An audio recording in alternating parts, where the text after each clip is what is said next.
Boa tarde a todos. Agradecemos, acima de tudo, a oportunidade de trabalho na Casa Espírita, solicitando as bênçãos de Jesus para que possamos, neste momento, abrir nossas mentes, facilitando o nosso aprendizado, que a Cristine Costa trará para nós hoje sobre a doutrina espírita e sobre o Evangelho de Jesus.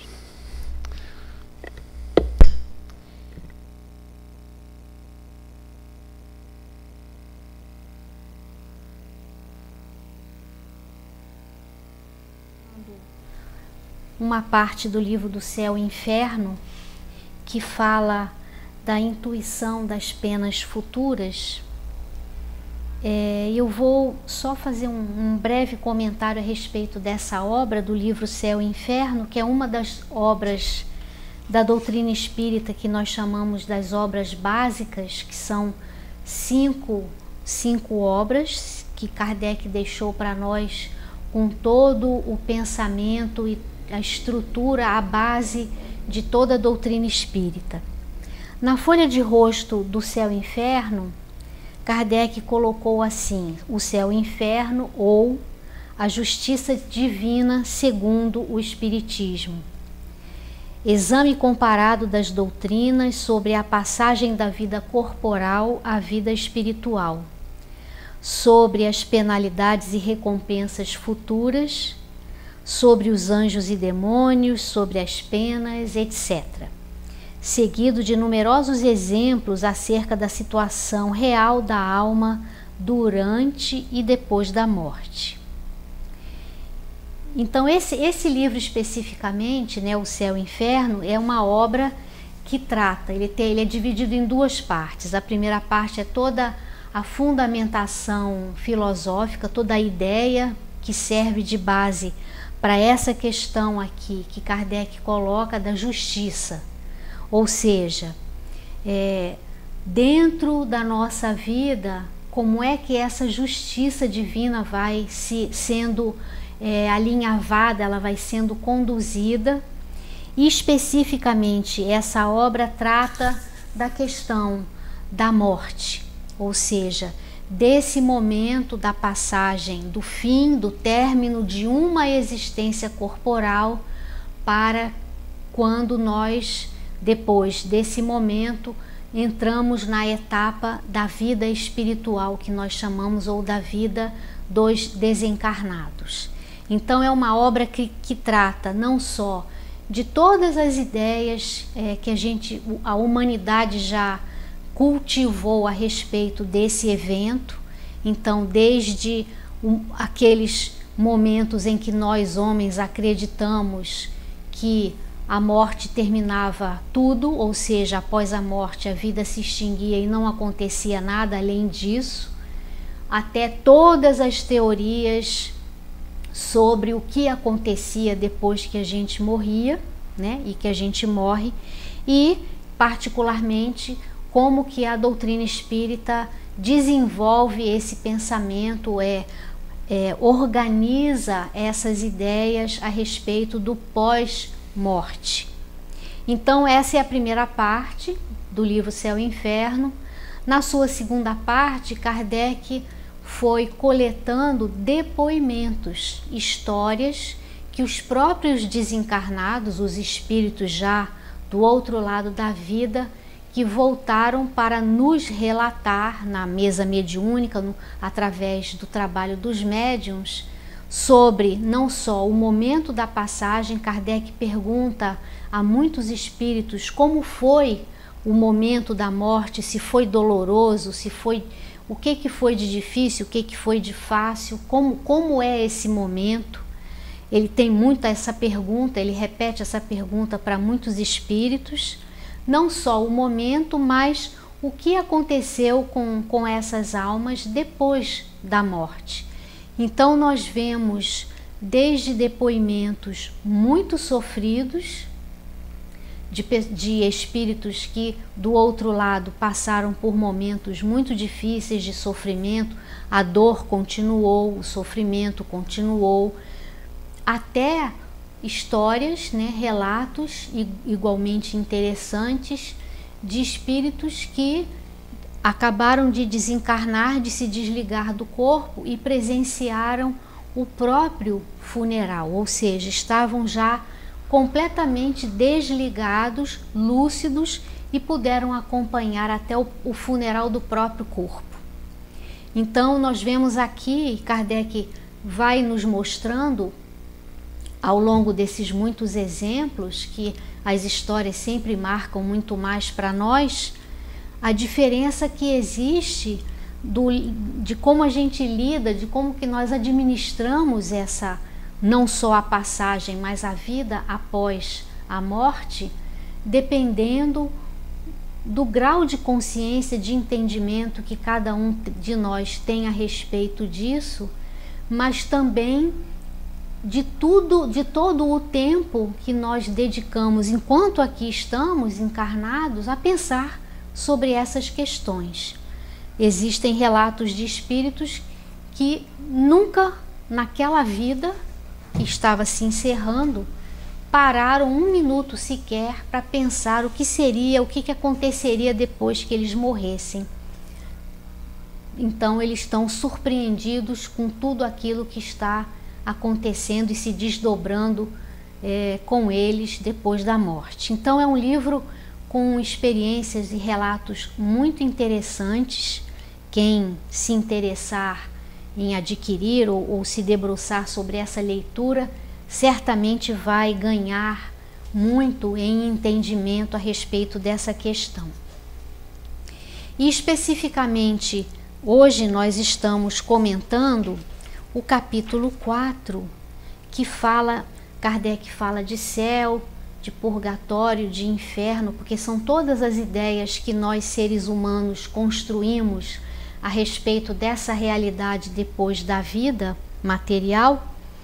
E nesse capítulo 4, Kardec dedica um pouco da reflexão em torno da ideia do inferno, ou seja, de tudo que nós homens construímos de imaginação, de suposição, a respeito desses estados ou desses, entre aspas, lugares que nós vamos depois da morte, que são lugares de sofrimento.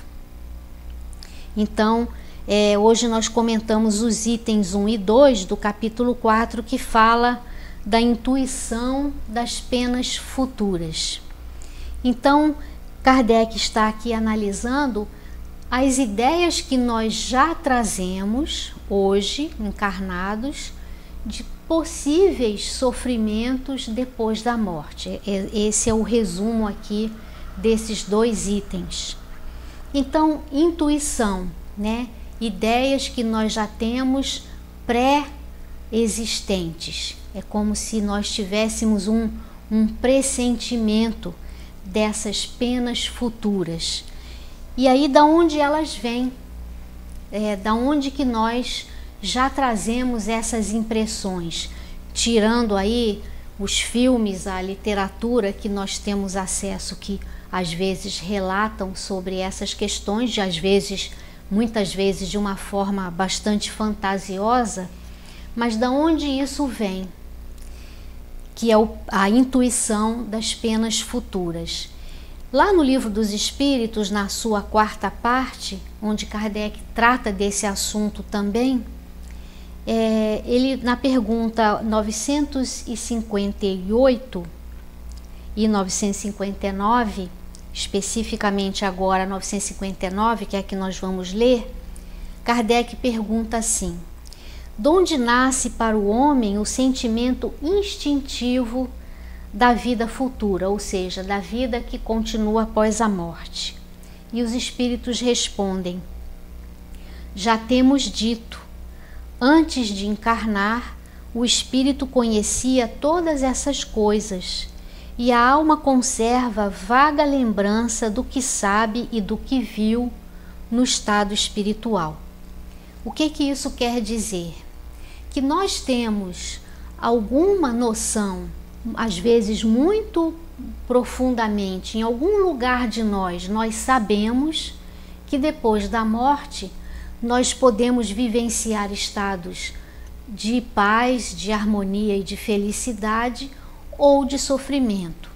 E da onde vem essa ideia que depois a gente traduz na nossa literatura até com imagens muito fantasiosas, até do próprio inferno, né? Com fogo, com todas aqueles símbolos que nós gostamos de desenhar esse lugar, esse estado. Os espíritos nos dizem que nós sabemos, nós temos essa intuição porque nós já estivemos lá. Não nessa vida, mas em vidas anteriores. Ou seja, essa impressão, esse pressentimento, essa intuição vem de uma experiência já vivida por todos nós, porque essa vida que vivemos agora não é a primeira. Então já morremos, nascemos, morremos e nascemos várias vezes e já fizemos essa jornada de sair do corpo físico para a vida espiritual e depois voltar para a vida física novamente. Então, em algum lugar, nós temos a memória, nós temos o conhecimento de como é desencarnar e de como é estar do outro lado da vida, mais ou menos feliz, dependendo de como administramos e de como fizemos o nosso caminho, a nossa jornada aqui na Terra. Então, é um conhecimento natural que todos nós temos. Pode estar mais consciente ou menos consciente, dependendo do espaço que nós damos a essas reflexões ao longo da nossa vida. A gente pode viver uma vida desligado desse tipo de reflexão, não penso muito sobre como é que eu vou morrer, se vai ter alguma coisa do outro lado da vida depois que eu morrer. Pode ser que eu não me preocupe em gastar o meu tempo com esse tipo de reflexão, e pode ser que eu me ocupe ou dedique algum tempo da minha vida a pensar sobre essas coisas, a ler sobre essas coisas. Então isso vai me dando uma possibilidade de um estado de consciência mais ou menos alerta, dependendo do tempo que eu me dedico a essas questões. O fato é que essa ideia, ela é quase que natural em todos nós. Pode ser mais ou menos consciente, mas em algum lugar, eu costumo dizer assim, a alma sabe. A nossa alma, o mais profundo de nós, sabe de muito mais coisas do que apenas a nossa mente racional consegue perceber e administrar. Eu me lembro de um fato que aconteceu pessoal, né, comigo, poucos dias antes do desencarne da minha mãe, que foi o primeiro desencarne de pessoa mais próxima, assim que a gente pode passar pela experiência. Ela estava internada já há algum tempo no hospital, numa fase aí terminal, e naquele processo de desligamento do corpo, então ela ficava mais desacordada do que alerta e acordada e consciente. E assim, um dia antes dela ter lá um processo lá que ela precisou ser sedada induzidamente, ou seja, ter ficado em coma induzida, um dia antes desse acontecimento, eu estava com ela acompanhando no hospital durante a noite, e ela no meio da noite acordou, porque ela estava a maior parte do tempo desligada, e abriu os braços, como vem me pedindo um abraço. E eu me levantei e abracei, e eu entendi depois de todo o processo, depois do desencarne e tudo, que era uma despedida, porque ela estava de partida né, já estava com o trem na estação praticamente para ela fazer a viagem, a passagem dela para uma outra etapa de vida. Então, em algum lugar, a alma sabe que está de partida, não sabe exatamente em todos os detalhes o que ela vai encontrar do lado de lá, mas ela em algum nível pressente o que pode estar aguardando a ela após o encerramento aqui da vida, dessa etapa de vida, de progresso aqui na Terra. Mais adiante, na pergunta 961, no Livro dos Espíritos, Kardec pergunta qual o sentimento que domina a maioria dos homens no momento da morte: a dúvida, o temor ou a esperança? E os espíritos respondem assim de uma forma muito, eu diria, brilhante. A dúvida nos céticos empedernidos, o temor nos culpados e a esperança nos homens de bem. Então nós vemos que vai existir um estado de alma que vai nos dominar depois, no momento da morte e depois dela, dependendo da qualidade de vida que eu levei ao longo aqui dos meus anos de vida encarnado.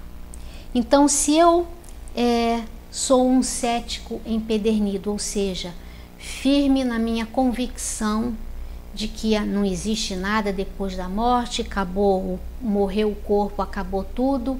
Se eu tenho essa visão de vida, naquele momentinho em que eu sei que eu estou partindo dessa vida, pelo menos a dúvida aparece. E como que se processa essa dúvida? Muitas vezes eu vou fazer uma retrospectiva inteira da minha vida, amei, não amei, gostei, fui bem-sucedido, não fui feliz, fiquei triste, passei por tantas situações nessa vida, para quê? Justamente para chegar nesse momento onde tudo está acabando, para ser só isso e acabar tudo? Então, nesse momento, a dúvida pode surgir. E é um estado de alma, de consciência, que eu vou levar comigo depois do meu desligamento do corpo. O temor nos culpados. Culpados no sentido assim, como se nós estivéssemos num estado de espírito assim: será que eu fiz tudo que eu poderia ter feito? Será que eu não perdi tempo? Será que eu não perdi oportunidades fazendo essa revisão aí de toda a minha vida? Então eu vou entrar, né, nessa nova etapa da viagem, da jornada, com temor, porque eu estou na dúvida se eu fiz tudo o que eu podia ter feito de melhor.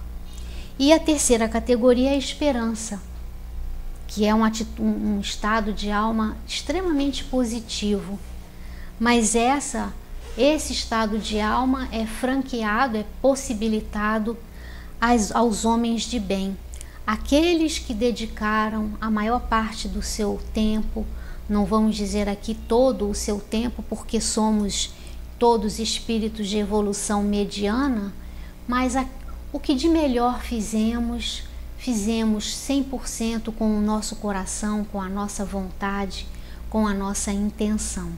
Então entramos nessa nova etapa de vida com esperança. O que mais de bom pode vir agora nessa nova fase da minha jornada?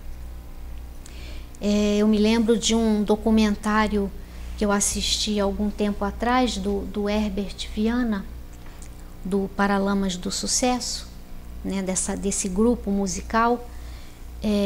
Entrevistavam ele a respeito, logo depois do acidente em que ele perdeu a esposa, ela faleceu no acidente, e ele contando exatamente aquele momento ali do acidente. Ele relatou, né, que ele acordou e ele viu a esposa indo embora. E aí ele se levantou e foi atrás dela. E ela virou para trás e falou assim para ele: você não. Eu morri. Mas você ainda tem que ficar para cuidar dos filhos. Então ela foi e ele voltou, e aí passou por todo aquele processo, né, de internação e cirurgias e etc. Mas o mais interessante desse comentário dele, desse depoimento, ele diz assim, ainda hoje aqui conosco, né? Ela me faz muita falta. Eu sinto muita saudade dela. Mas no dia que a gente se encontrar, vai ser uma festa. Então ele pensa mais no bom, no positivo, no dia em que eles se encontrarem novamente, já ele também provavelmente desencarnado, de como isso vai ser bom. Então é essa esperança que alguns de nós pode levar no coração quando a gente passa para o outro lado da vida, sabendo que vai ser muito bom. Então, o que vai fazer a diferença desse estado de alma quando a gente morre e quando a gente passa para o outro lado, na expectativa do que vai nos acontecer? É tudo o que nós cultivamos, aquilo que nós dedicamos a nossa atenção, pesquisamos, lemos, pensamos, conversamos a respeito desse assunto. A morte, ela faz parte da vida. Ela é um ponto numa jornada evolutiva infinita, mas que nós passamos por esse como se fosse um grande portal várias vezes ao longo da nossa jornada evolutiva, porque nascemos e morremos infinitas vezes. Então, passar por essa porta da vida material para a vida espiritual, nós já fizemos muitas vezes e vamos fazer outras tantas, até irmos adquirindo todo o nosso entendimento mais alargado. Então, se isso faz parte da vida, é um assunto que nós vamos precisar dedicar um pouco da nossa, ou muito da nossa atenção, do nosso estudo, da nossa pesquisa, porque faz parte do nosso viver, não só do nosso próprio, como das pessoas que estão próximas a nós. Hoje nós estávamos conversando com pessoas conhecidas que nesse processo de pandemia que nós estamos passando, e pode ser que alguns que estejam nos assistindo agora tenham passado ou estejam passando por situações semelhantes. Uma pessoa conhecida acabou de perder o esposo com o processo do Covid, né, da Covid, e foi uma coisa repentina. Ele melhorou e de um dia para o outro ele desencarnou. E para ela foi um susto enorme. Já tem mais ou menos um mês do desencarne do marido. Ela saiu do Rio de Janeiro, foi ficar em São Paulo com familiares, e ela não toca no assunto. Ela não quer falar do assunto, nem com irmãos, nem com os filhos. Deixou tudo aqui no Rio de Janeiro, está lá em São Paulo e não fala do assunto. Então, o que nós estamos nos referindo aqui agora é que esse processo de perda, de morte, de passagem, faz parte da nossa vida, particularmente falando, e também dos que estão próximos a nós. Eles também podem fazer a passagem, passar pelo portal a qualquer momento, dependendo da história pessoal, individual de cada um. Então, o que nós estamos dizendo é que é um assunto que diz respeito a nós, e nós precisamos nos dedicar um pouquinho a pensar, a refletir sobre essa questão.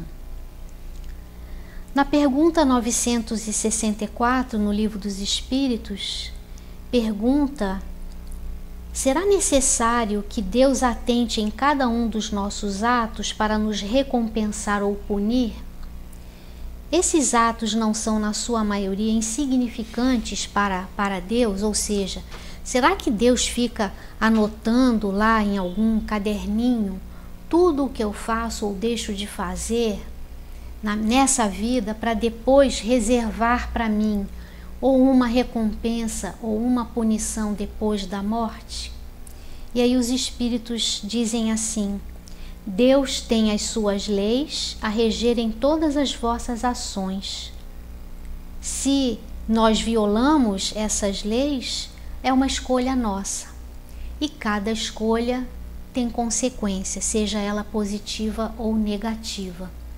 É o que os orientais, os hindus, chamam de karma, que nós aqui ocidentais olhamos só o aspecto, vamos dizer assim, negativo dessa lei. Mas é uma lei de retorno. O que eu ofereço à vida, eu recebo de volta. Se eu ofereço coisas boas, eu recebo de volta coisas boas. Se eu ofereço coisas não tão boas, eu vou receber de volta coisas não tão boas. Essa é a lei do karma. É a lei do retorno. O que eu dou, eu recebo. O que eu ofereço, eu ganho de volta.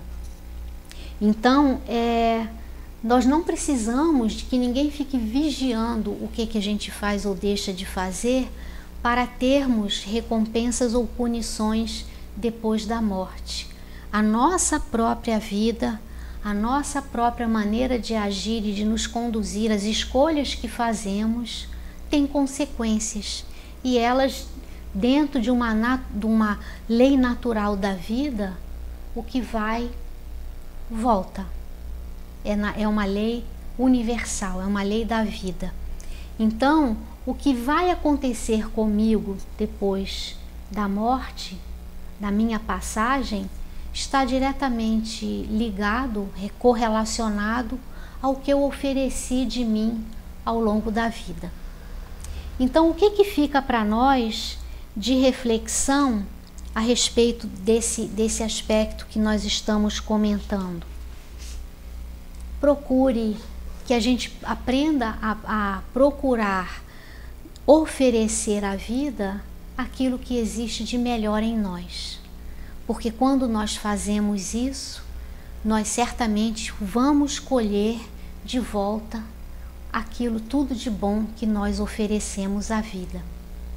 E existe uma outra lei que os hindus consideram, que eles chamam da lei do Dharma.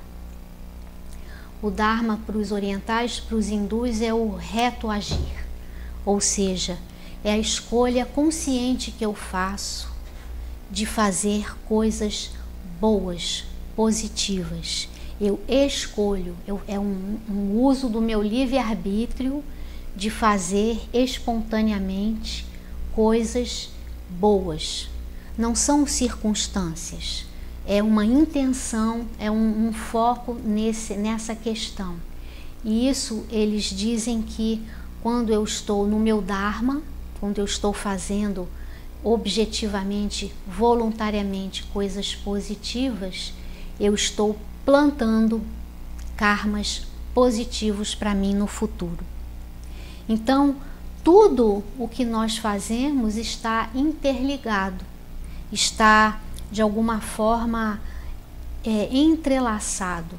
O que eu penso, o que eu sinto e o que eu faço hoje reverbera no meu campo agora, e também eu estou lançando isso no universo, vamos dizer assim, e isso vai voltar para mim de alguma forma, seja através de uma pessoa, seja através de uma circunstância.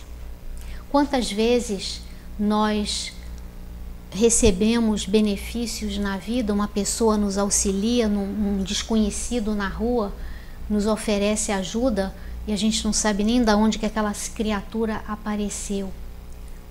É algum retorno que está chegando para nós de alguma coisa boa que a gente ofereceu em algum outro momento na nossa vida lá atrás. É assim que essa lei vai funcionando o tempo todo para nós, sem que a gente se dê muito conta, nem fique contabilizando isso. Então a gente entra num entendimento agora não mais de culpa, né? Que os espíritos dizem aqui, né? A culpa é o temor nos culpados, né? Que é um estado de alma dos culpados. A gente vai saindo desse lugar de culpa para o lugar do entendimento da responsabilidade. Eu sou responsável pelas escolhas que eu faço, pelas ações que eu tenho, pelos pensamentos que eu cultivo e pelas emoções que eu carrego dentro de mim. Eu sou responsável por tudo isso. Então, nada mais justo que o que chegue de volta para mim esteja dentro desse campo da responsabilidade. Porque quando nós nos culpamos, é um aspecto muito interessante esse estado de alma da culpa. E os hindus também dizem que culpa é um sentimento que não nos auxilia em nada.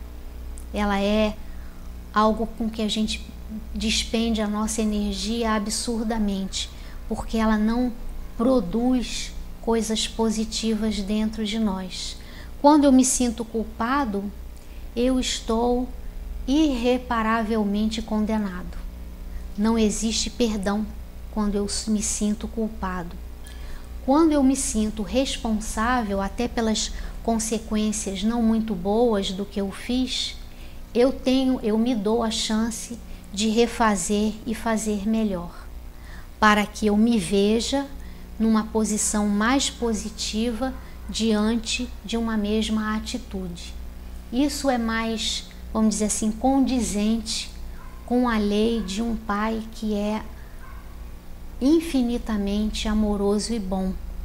Ele nos dá a chance de refazer as histórias e construir uma ação mais positiva do que aquela que eu fiz anteriormente. Então, com o entendimento desse processo, eu vou entendendo que eu sou responsável por mim, pelas escolhas que eu faço, e o estado em que eu estiver depois que eu desencarnar é de minha inteira responsabilidade também. O que eu plantar agora, o que eu cultivar agora, será colhido não só agora, mas mais adiante quando eu desencarnar. Então é a possibilidade do atendimento que eu possa necessitar quando desencarnar, do local, entre aspas, né?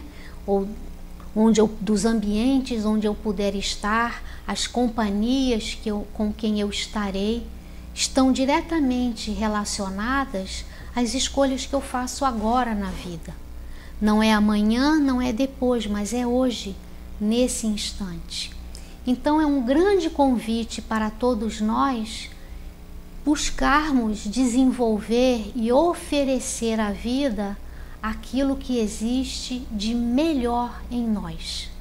O melhor não é o perfeito, mas é o melhor possível. Então é buscar oferecer o nosso melhor pensamento, o nosso melhor sentimento, a nossa melhor atitude, mesmo que de início, de reação inicial, de pronto, essa não seria a minha melhor reação. Então é dar uma freada um pouco naquela reação imediata, refletir um pouco e oferecer uma reação um pouco melhor, um pouco mais positiva.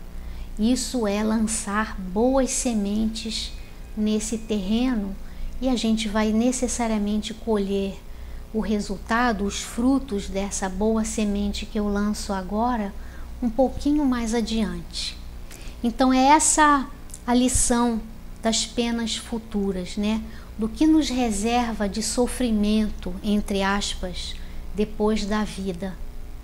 Pode ser extremamente minimizado dentro da condição que nós nos encontramos, de espíritos medianos em termos de evolução, dependendo do que movimentos eu esteja fazendo já hoje para construir um campo melhor à minha volta. Eu esteja plantando, semeando coisas positivas agora, mesmo que eu ainda não veja o resultado dessas ações, as consequências agora, mas eu estou plantando. É a parábola do semeador.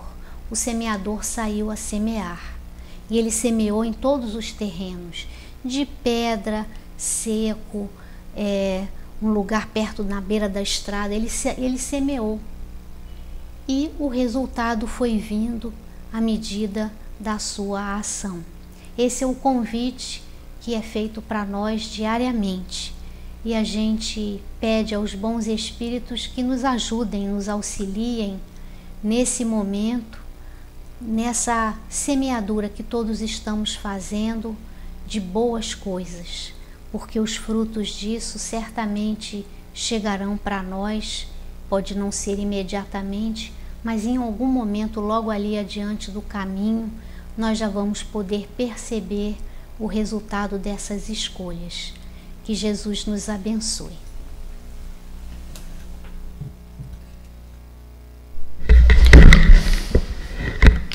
Obrigado, Cristine, pelas suas palavras, seus esclarecimentos. Então, assim, nós elevamos nosso pensamento ao alto, agradecendo a Jesus pelo conhecimento que chega às nossas mãos, nos dando a certeza de que somos todos irmãos, de que somos uma única família universal, a certeza da imortalidade da alma, a certeza que todos nós somos regidos pelas leis de Deus e que quando nos aproximamos dessas leis, nos tornamos espíritos felizes, espíritos bem-aventurados. Assim, pedimos que nos auxilie para que não nos afastemos dela e sigamos com esperança firme e adiante.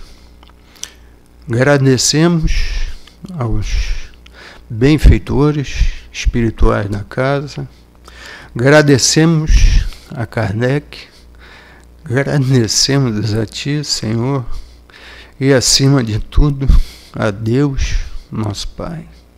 Que assim seja.